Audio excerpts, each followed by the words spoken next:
Students, today we are going to read one very interesting story, Henry the Red Cross Hero Part 1.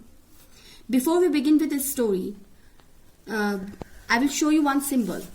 This is the symbol.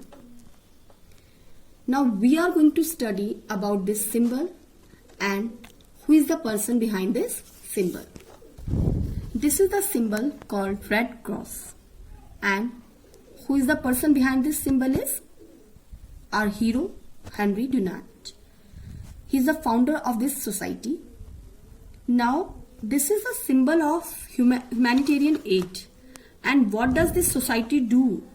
This society helps people during wartime. If a person is wearing this symbol, he is recognized as non-fighter and allowed to administer to wounded people.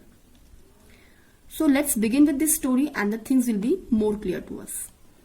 Now this is the story of Henry Dunant, the man who gave the world the idea of the Red Cross movement.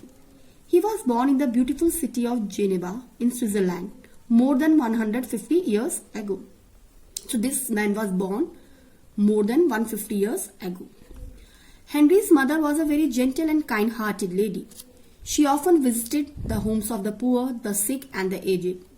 Although Henry's father was a busy banker, he helped in the work of finding homes for children who were. So these two paragraphs tell us about the family of Henry Dunant, that his mother was very gentle and kind-hearted, and also his father liked to help people, liked to help children who were orphans. Now let's begin with the another paragraph. As Henry grew up, he was greatly influenced by the kindness that his parents showed to poor and the needy people.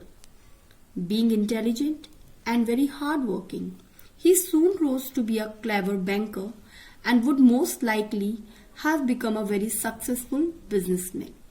But there was another side to his character.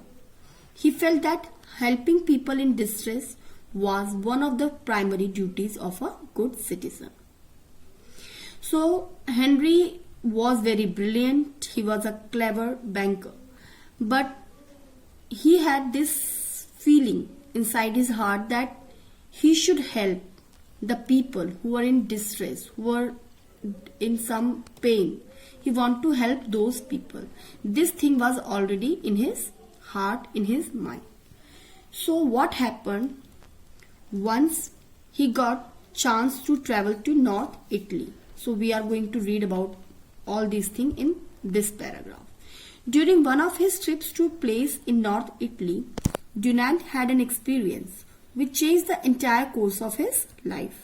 At that time, France was at war with Austria, and a bloody battle between the armies of the two countries was going on outside a city called Solferino. Awakened by the sound of artillery fire, Dunant went to the top of a hill and had his first experience of war. Several thousands of men were killed by the bullets or crushed under hoofs of the horses. When fighting ended after 15 hours, over 50,000 were killed and several thousand wounded with little hope of being saved.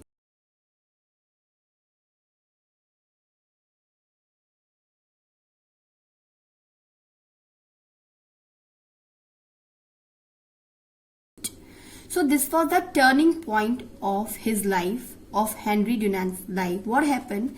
Once he got a chance to go to North Italy. But at that time, France and Austria both were fighting this bloody battle. And the armies of the two countries was going on outside a city. And the armies of the two countries were fighting. So this time when this war was going on, many people died, many people killed by the bullets. And this scene, this was such a horror for the Henry Dunant that this thing changed his life. So what happened? When he saw this thing, he immediately started helping those people. How now? Let's see in the next paragraph. Henry, who watched the scene helplessly at first, soon roused himself to speedy action. He knew that hospital would be overcrowded and few doctors would be able to come. So he gathered together a band of sincere men and women, volunteers who, though untrained, were willing to work under his guidance. They carried the wounded to church and gave them water and whatever relief and comfort that.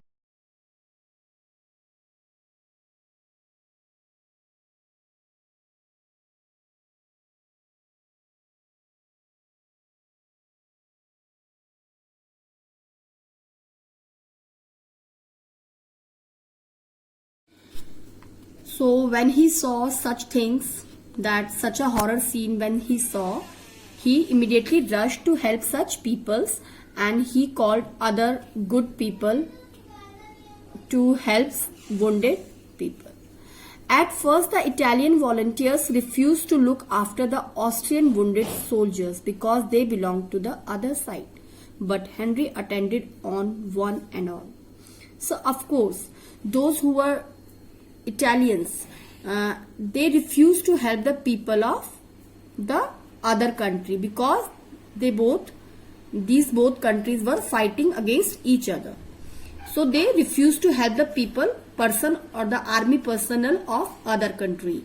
But Henry attended on one and all. But Henry helped both